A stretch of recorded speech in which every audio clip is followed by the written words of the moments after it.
few weeks ago, a friend of mine called. She was crying seriously. She was really panicking because she was scared that social services might take her children away from her. Obviously, there was an ongoing investigation about a particular matter, and for the fear of the unknown, of course, the worst that can happen is her children being taken away from her.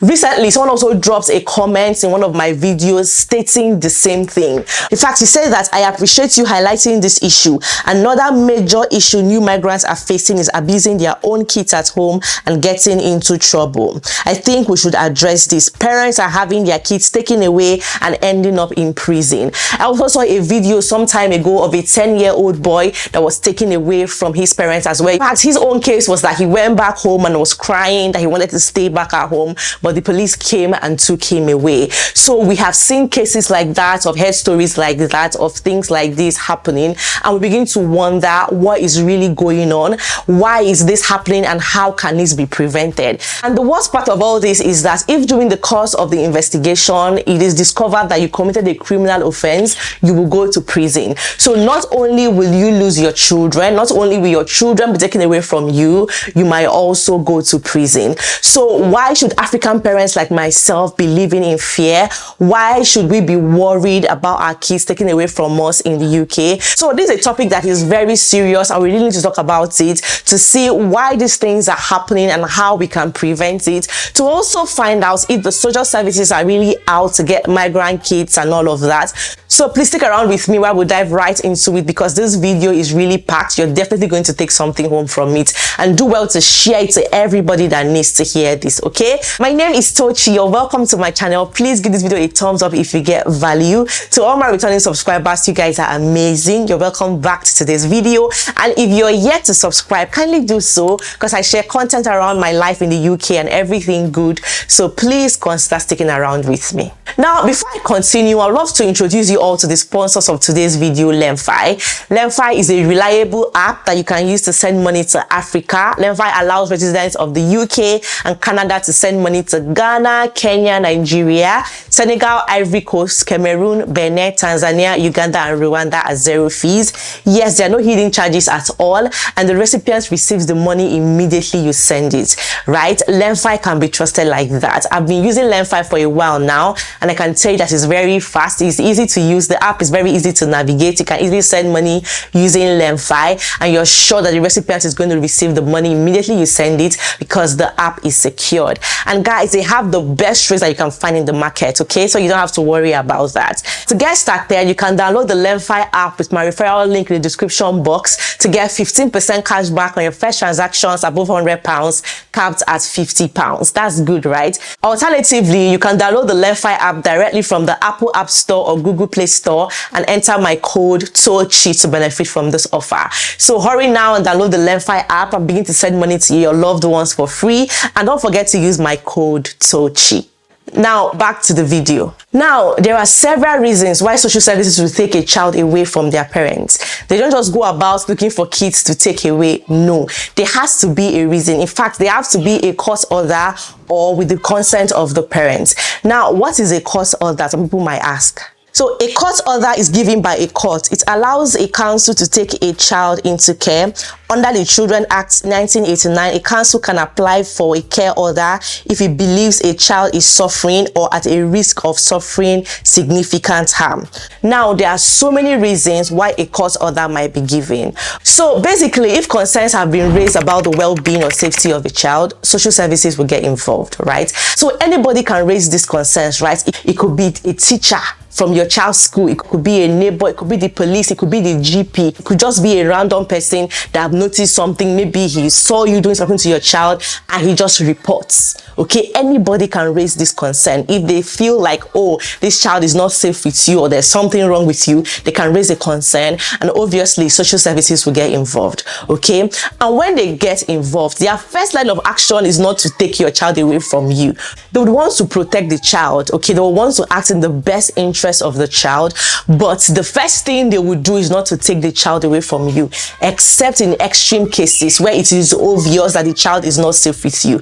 They would obviously investigate the matters, because it even says that the best place a child can be and be cared for is with their parents, right? So for instance, if a child complains about something in school, or maybe he's talking with his friends and says something, you know, and that thing does not sound right, they would report the matter, and then they would investigate that thing. And if they find that it's nothing, they will just let it go. But if they see that, oh, there's any form of abuse going on, and they investigate the matter and see that it has been reoccurring, it is something that happens all the time, the child is not safe in that house, because their main aim is to act in the best interest of the child. They will protect the child, right?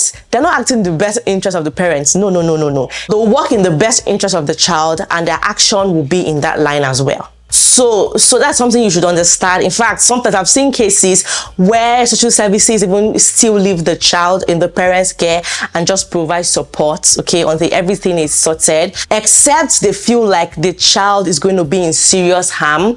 That is when they would have to now work on getting a court order to take the child away from you. Social services cannot just take a child away from you. They have to get that order before that can happen. And there are so many reasons why a child can be taken away from their homes. If they notice that there's any form of abuse going on, that is physical, emotional, or even sexual abuse or neglect. It could be medical neglect, it could be abandonment, it could be anything. It could be that the house is not safe for that child. In fact, they can even say, oh, they don't deem you fit to be a parent. You know, it could be anything, right? So these are some of the things that we should work towards as parents who live abroad.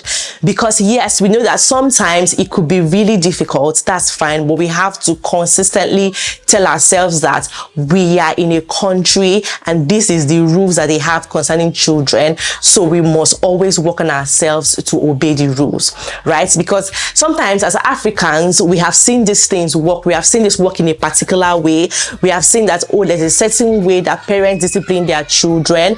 That doesn't necessarily work here. We have also seen that, oh, these kids might turn out fine. Some of us turned out fine because we went through that kind of upbringing, but it is not allowed in this part of the world. So we must understand that if you're trying to discipline your children in the way of our parents, it might not go down well. So we all have to be very careful, because these are the things that keep happening. Maybe a child goes to school and says, oh, his parents flogged him, or they see a mark on the child's hand or the child's back, and they see it every time, like it happens all the time, and they're like, what's going on? Why is this mark here? Or the child goes to a GP and there's a mark on the body, or there's an injury. See, if a child injures here, you have to explain how that thing happened. If the child goes to school, you would have to tell the teachers, this was what happened. Oh, he was jumping, he was playing, he was going down the stairs and he fell.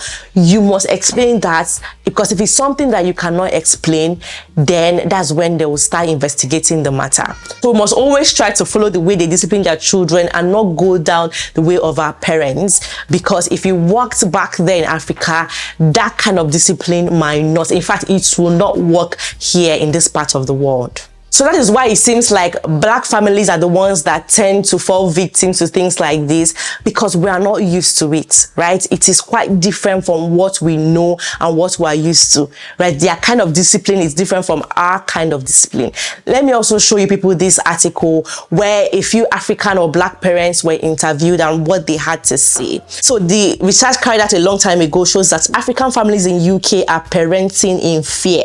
Research reveals cultural tensions that can damage well-being of families. Black African families in the UK are parenting in fear of being penalized by authorities due to cultural differences and institutional racial misconceptions. So these issues were raised by parents living around London. It says that some of these issues raised were a loss of identity, stigma attached to their children speaking English with an accent, not being sure of welfare and other laws, and subsequently concern of falling foul of authority and concern that disciplining their children could lead to punishment by child welfare agencies or social workers taking their children away.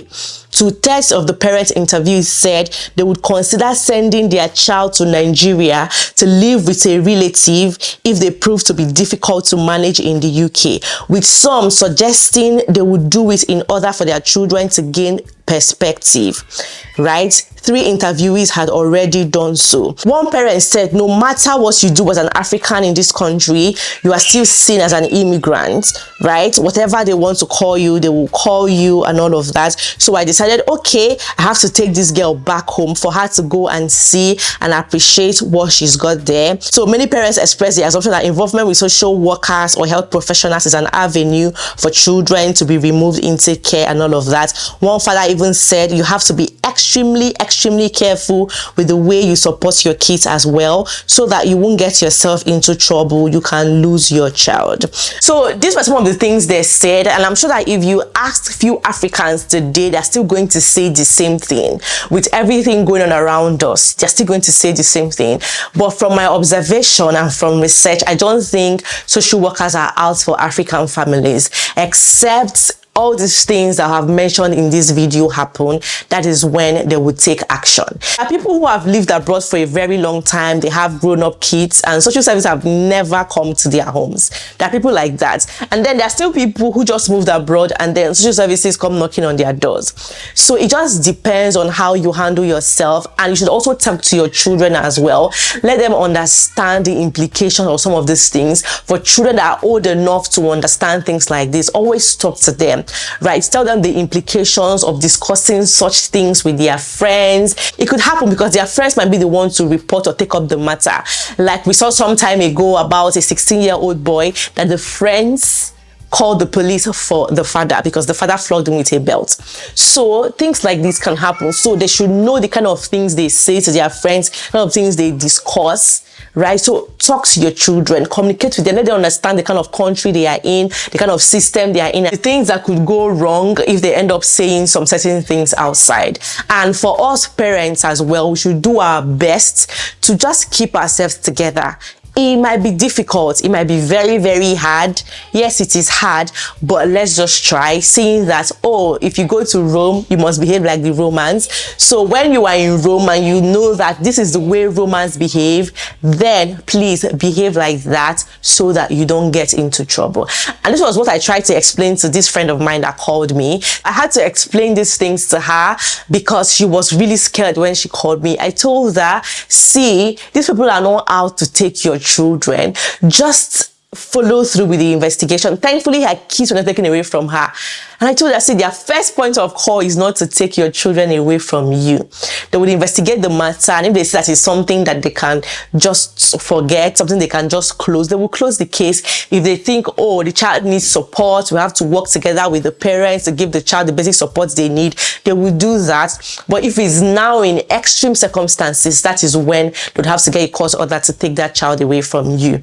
That's what we should understand. And as African parents, as Black parents, just drop that our African mentality, drop it at home, drop it in the airport, don't bring it abroad, because if you bring it over here, that is when you might land yourself into trouble, right? And then when you're also going to work, you should learn not to neglect your kids, because people's children have been taken away from them that way as well. There was a case somebody mentioned here, the last live stream that we had about parenting and children abroad. Somebody mentioned it about parents who always leave their kids all through the night to go to work. The neighbors reported, and that was how the police came and took those children away from them, right? So as parents, we also have to be careful with the kind of things that we do. Don't do things that will be considered to be harmful to your children. Don't neglect them. Leaving your little kids all by themselves throughout the night is a bit on the extreme, right? So we should know the kind of things that we do. We should really be careful. That way that you know how to discipline your children, that way that you learn, don't do it here, please. Drop it because that might also land you into trouble. Things like this. And like I said, always try to talk to your kids as well. All of us are going to be fine, okay? Try to stay out of trouble. Try to stay safe. Not everybody will lose their children to social services. There are people who have had kids, their kids have grown, they stay throughout, and social services never came to their homes. Please also note that this is not a legal or immigration or professional advice of any form. If you need professional help, please please do well to get one. Okay, this is just based on my research. I just shared for education and information purposes, right? So yeah, I just want all of us to know exactly what's going on and what to do to avoid things like that from happening to us. We all are what we have abroad, so we must take care of each other, we must protect each other, and if there's any information you have that can help your friend, your neighbor, somebody like you have to share it as well, just so that we all can stay safe and stay out of trouble. So yeah, that's it for today's video. I hope it helps. I hope you're taking something home. Thank you all so much for watching. I'll see you in my next one. Bye bye.